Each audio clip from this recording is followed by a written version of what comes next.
Welcome to our channel. In this video, let's see about SQL interview questions and answers. And if you are new to our channel, please subscribe and support us. Let's start. First question, what is database? Before seeing about database, let's see what is data.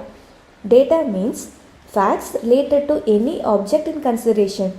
That is, it is nothing but some kind of information about an object. Example, for person, what can be the data?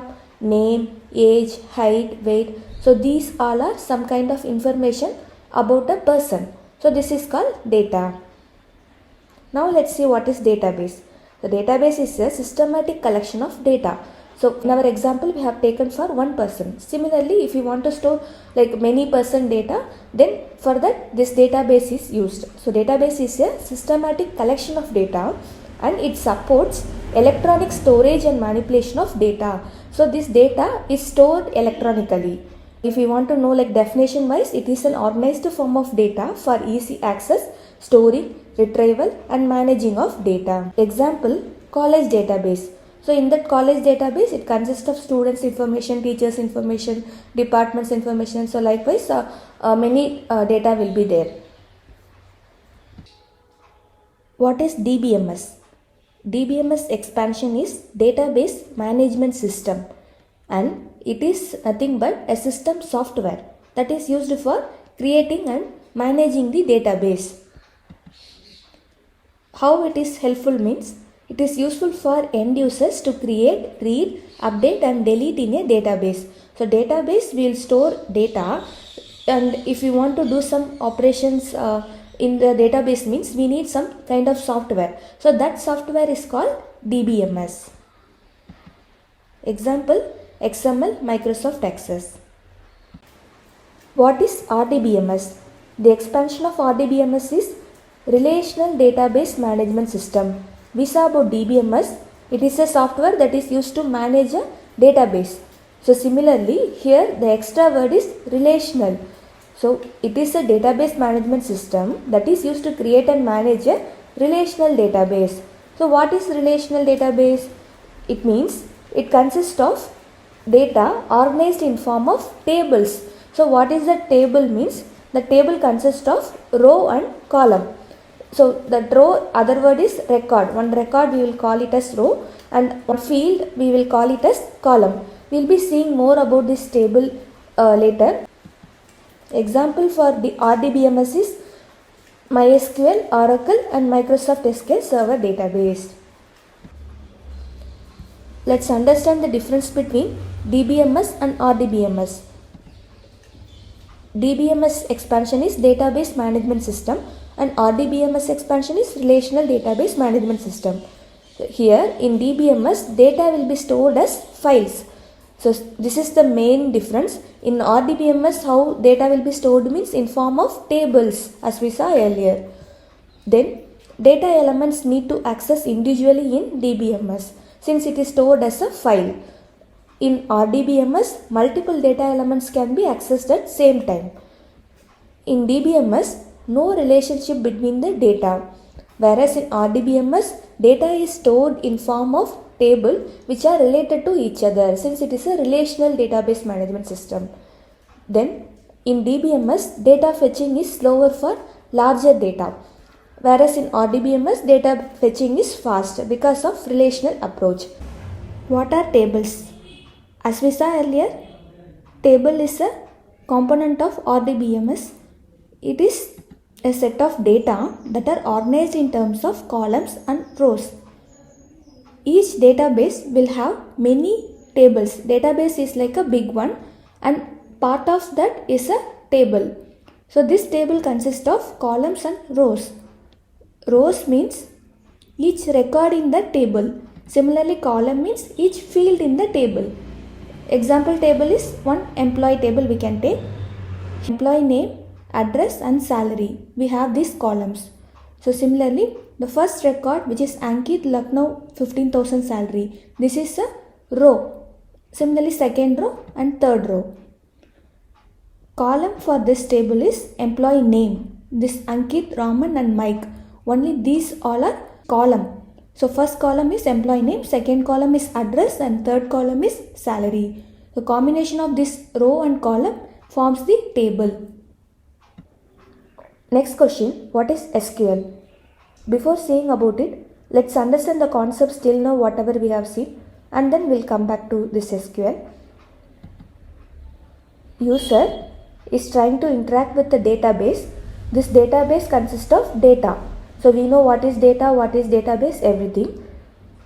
And then we saw about DBMS or RDBMS. So it is nothing but some kind of software used to interact with the database.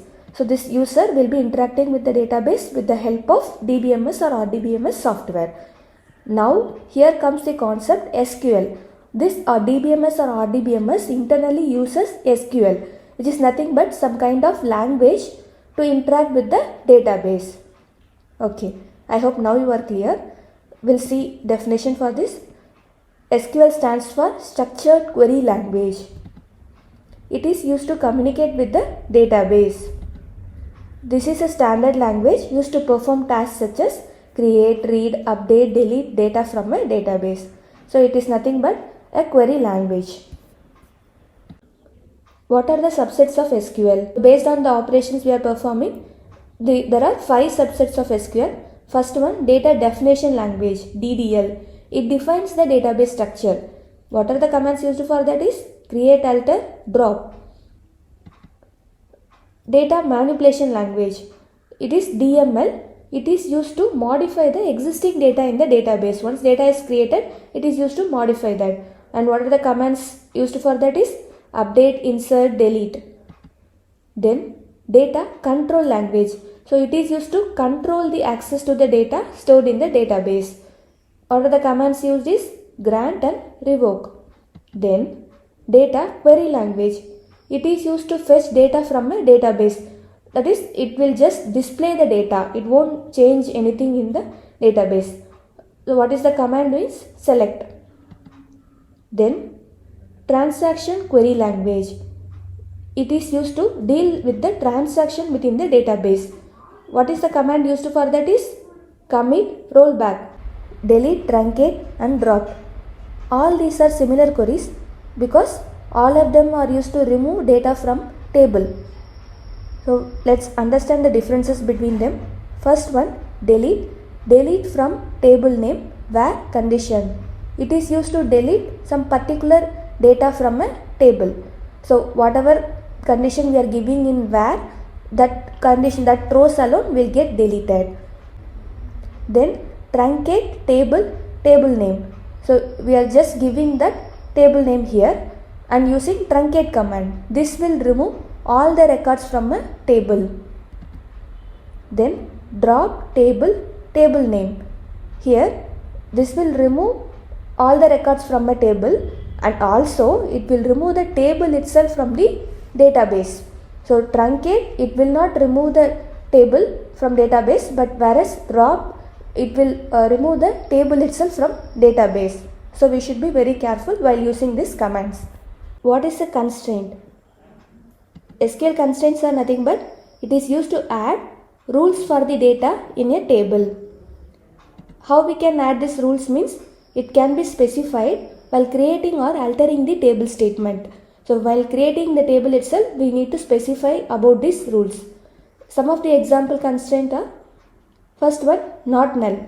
This not null constraint will ensure that a column cannot have a null value. So while creating table itself, if you are mentioning one column as not null means it will ensure that this column should not have null value. Then unique. It will ensure that all values in a column are different. Then primary key. It is a combination of not null and unique. So this will uniquely identify each row in a table. So with the help of this primary key, we can identify one unique record from table. Then foreign key. It is used to establish link between two tables. So if you want to relate two tables, we can use this foreign key for that. Then check. It is used to limit the value range that can be specified in a column. So it is nothing but some kind of condition we are setting. Then default.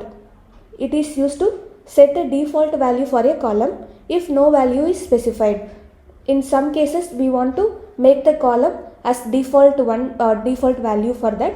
So if you want to specify the default value, we can use this default constraint. Difference between unique key, primary key and foreign key. These all are some constraints. Now let's understand more about it. First one, unique key. As the name says, it is used to uniquely identify each record in the database.